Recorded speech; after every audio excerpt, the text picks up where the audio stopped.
Graça e paz, eu sou a pastora Dircileia, Igreja Metodista em Vila Paulistana.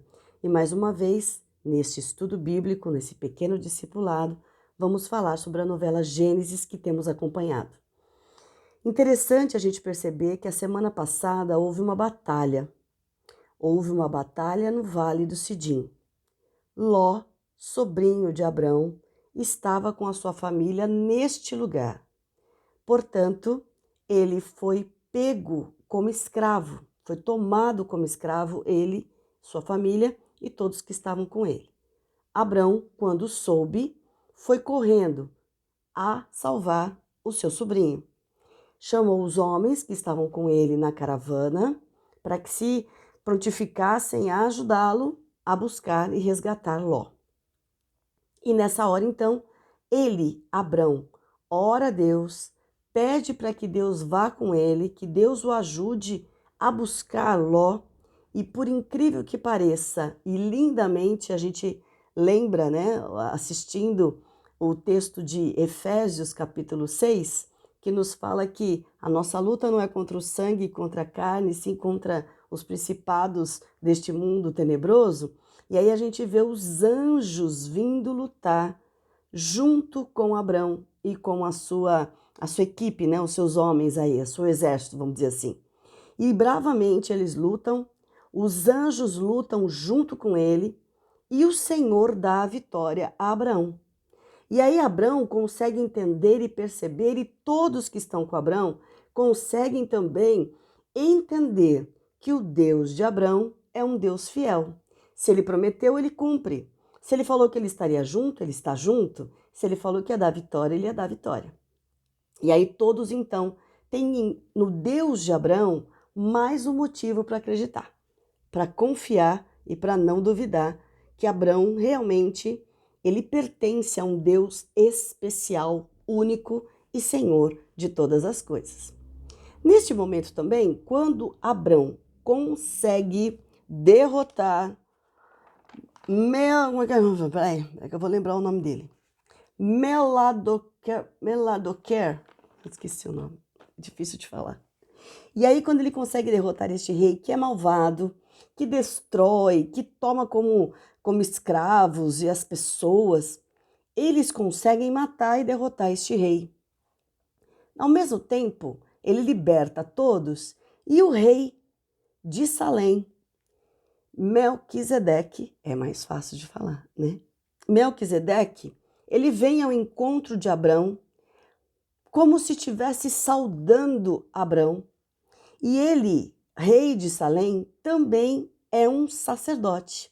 E é interessante que a gente percebe que não tem nenhum histórico anterior deste Melquisedeque, não fala da linhagem dele, e ele aparece como rei de Salém, e Salém significa, é a raiz de Shalom, significa paz. Ele é contemporâneo, então, de Abrão, e ele também adora ao único Deus, né? Ele também adora ao Deus vivo, ao Deus verdadeiro, ao mesmo Deus de Abrão. E na hora, então, quando ele chega, Melquisedeque significa meu rei é justiça. E na hora que ele chega, então, ele cumprimenta, ele abençoa, ele agradece por ter vencido a luta e também repartilham, né? Eles comungam do pão e do vinho. E aí, neste momento, é o momento que eles praticamente estão celebrando a vitória. E Abrão, ele entrega então para esse rei todos os seus dízimos, né? De tudo que ele tem, ele entrega na mão deste homem abençoado, este sacerdote do Senhor. E é o primeiro homem que a gente percebe que vem abençoar Abrão, no sentido de poder, de afetividade, né? E a ênfase é essa, a bênção venha sobre a sua vida. Lembra? Deus tinha falado, né? Os que me amaldiçoam, quem te amaldiçoar será amaldiçoado, mas os que te abençoarem serão abençoados. E aí expressando então o poder de Deus sobre todas as nações, como Deus, como Criador, como Senhor, possuidor dos céus e da terra. E é interessante a gente perceber que Deus entrega então os inimigos nas mãos de Abrão, e os dois então podem bendizer o nome do Senhor, reconhecer o poder de Deus, como eu acabei de dizer, todos percebem. o Deus de Abraão é um Deus poderoso, é um Deus que dá vitória, é um Deus que cumpre, né, o que faz. Porque Abraão já tinha sido chamado, ele vai, ele obedece e tudo que ele está fazendo e procura fazer obedecendo este Deus. Deus mandou eu fazer, eu vou fazer. Deus mandou eu não ir, eu não vou. E aí ele faz então de acordo com o que Deus tem mencionado para ele. E aí então ele entrega o primeiro dízimo, né? A gente vê aí na história de Gênesis a primeira menção de dízimo. 10% de tudo que eu tenho ele vai entregar nas mãos deste rei, como se entregasse a Deus, né? Muitos acreditam, né, que este Melquisedeque ele vem ser um pré-anúncio do Cristo que a gente conhece hoje. E aí quando a gente lê lá em Hebreus, capítulo 7, já começa no 6 também, já falar tudo sobre isso. Hebreus é um livro escrito para os judeus. Os judeus, eles creem em toda essa tradição de Abraão, de Moisés, de Isaac, Jacó. Eles têm tudo isso guardado no coração deles. Lembra? Então eles têm os mandamentos e tudo mais, a lei, que é muito importante. E quando o autor de Hebreus escreve lembrando do sacrifício de Melquisedeque como sacerdote, ele quer comparar para que eles entendam que Jesus era um sacerdote mais perfeito do que qualquer outro sacerdote que podia existir. O sacerdote tem a função de quê? De levar o povo a Deus, de conduzir o povo a Deus, de adorar a Deus junto com o povo. O que Melquisedeque veio fazer? Veio agradecer a Deus pela vitória concedida a Abraão. Por isso que os dois partilham, inclusive, da ceia.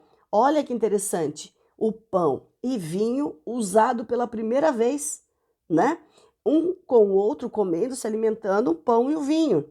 Mas a gente sabe que este pão e vinho, mais lá para frente, em Jesus, é a Páscoa.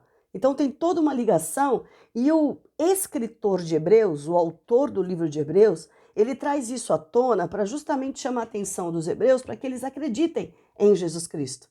Jesus é o sumo sacerdote. Ele fica e toma o lugar até de Melquisedeque, que veio abençoar Abraão, ou melhor, Abrão, quando ele venceu a batalha.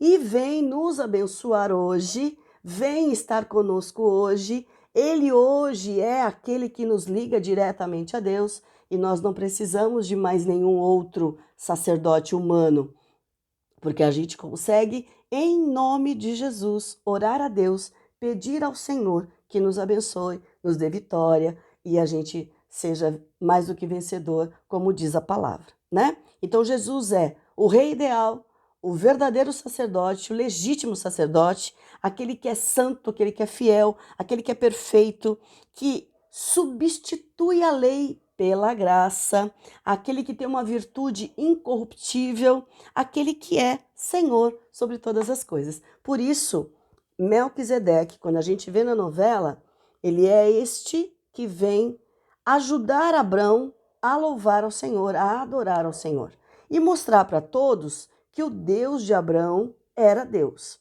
E depois, por isso que a gente tem na sequência lá em Hebreus, também a comparação do Melquisedeque com Jesus Cristo, também o nosso sacerdote, nosso Senhor, né? Aquele que abençoa as nossas vidas e que nos leva a Deus diretamente.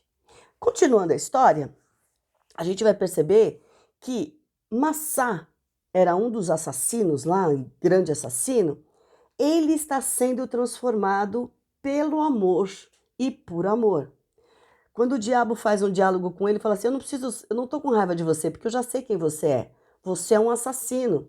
E ele fala: não sou mais.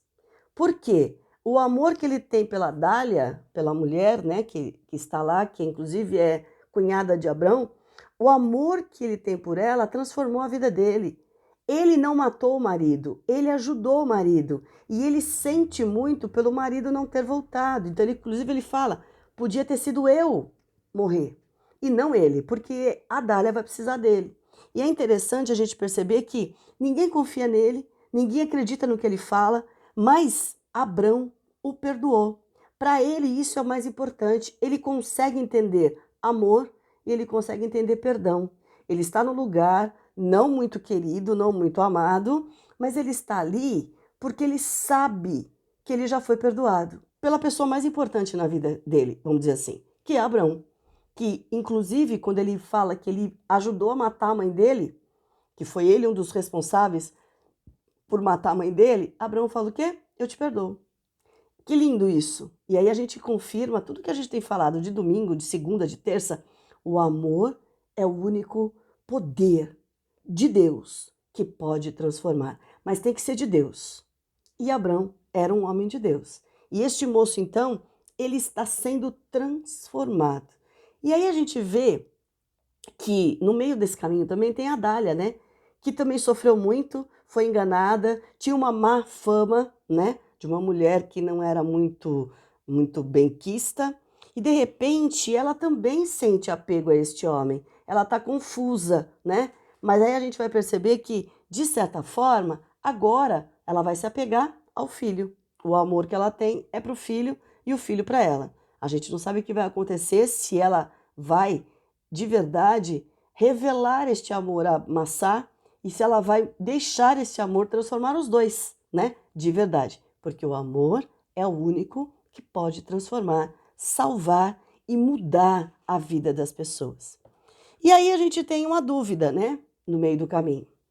A Sarai, infelizmente, ela ela percebe que as regras dela de mulher estão no fim, acabou. Como ela vai ser mãe? Sabemos biologicamente que a mulher ela só pode ser mãe se ela estiver ativa nas questões das regras menstruais, principalmente. E ela acabou. Ela chora, ela se desespera. Deus prometeu um filho para o meu marido, mas eu não vou poder dar, porque humanamente falando é impossível. Só que ela ainda não conversou com Deus, ela não falou com Deus. Quem falou com Deus foi Abraão. Quem fala com Deus é Abraão. Inclusive, a gente vê que no capítulo de ontem, a gente percebe que ele faz uma oferta ao Senhor do jeito que Deus manda, divide os animais, deixa, não coloca, deixa separado, e o Senhor dos céus recebe este holocausto, né? Essa adoração de Abraão, manda fogo dos céus, consome tudo, ou seja, eu aceitei o que você entregou, porque eu sei que você é meu. E nessa hora Deus fala de novo com ele. Você será pai de muitas nações. Inclusive ele conta, né? Porque a gente tem lá em Gênesis 15 ou 16, tá falando justamente isso, que Deus conta para ele, a sua descendência vai sofrer, porque vai me desobedecer. E por desobedecer, eles vão acabar no Egito e vão ficar escravos lá por 400 anos. Deus já estava falando isso para ele. Então ele já sabia, chorou pela sua descendência, mas ele aceitou que ele seria pai e que o Senhor ia responder isso para ele.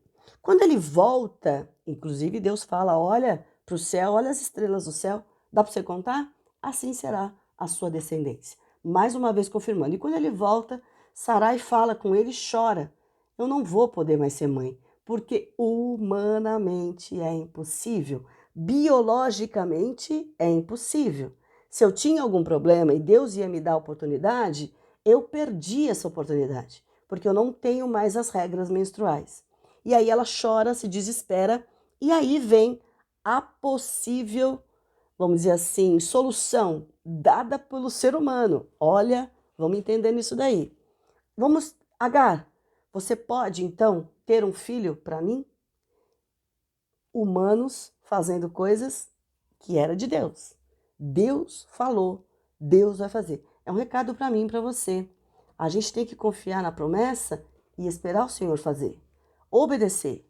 O Senhor vai mandar, vai ser no tempo dele, no momento dele. Se eu der o meu jeitinho, eu vou sofrer. Eu vou chorar depois. Mas quando eu acredito no Senhor e faço aquilo que Ele mandou, olha o que aconteceu lá no Vale de Sidim. A batalha é ganha. O Senhor está do nosso lado.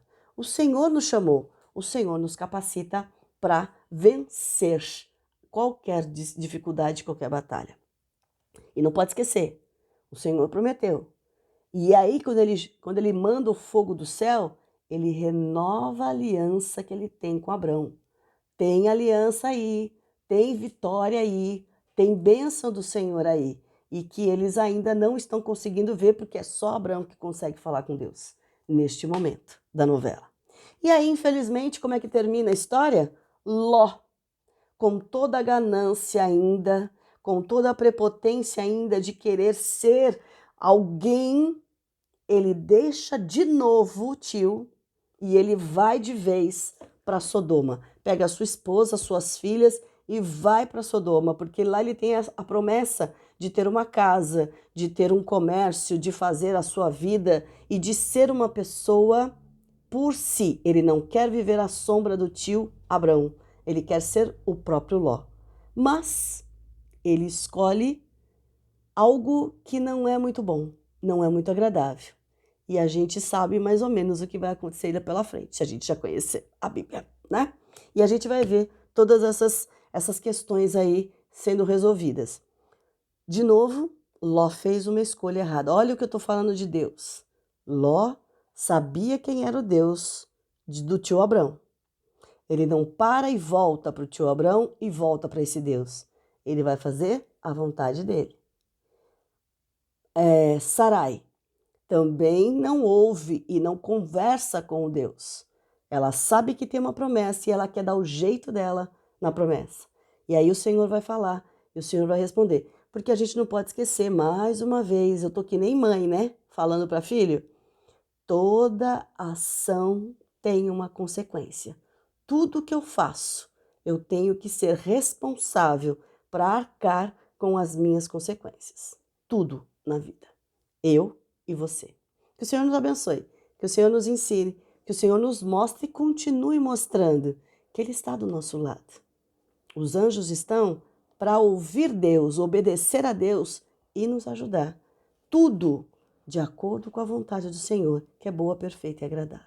Senhor, continua conosco, abençoa-nos, mostra-nos, Senhor, ensina-nos a aguardar em Ti. E, por favor, se nós neste momento da nossa vida, agora, em 2021, nós estamos dando um jeitinho, estamos tendo a nossa forma de ter a bênção, que a gente pare, que a gente volte atrás, que a gente ouça mais uma vez a Tua voz e que a gente aguarde a promessa do Senhor. Muito obrigado por este momento e por essa oportunidade. Continua falando ao nosso coração, abençoando a nossa casa e a nossa família, em nome de Jesus. Amém. E a bênção do Deus Pai, Deus Filho, Deus Espírito Santo te abençoe, te renove, te restaure. Volte os teus olhos a Deus. Receba a sua graça e a sua maravilhosa paz, hoje e sempre. Amém. Deus te abençoe, uma boa semana e a gente se vê semana que vem. Tchau!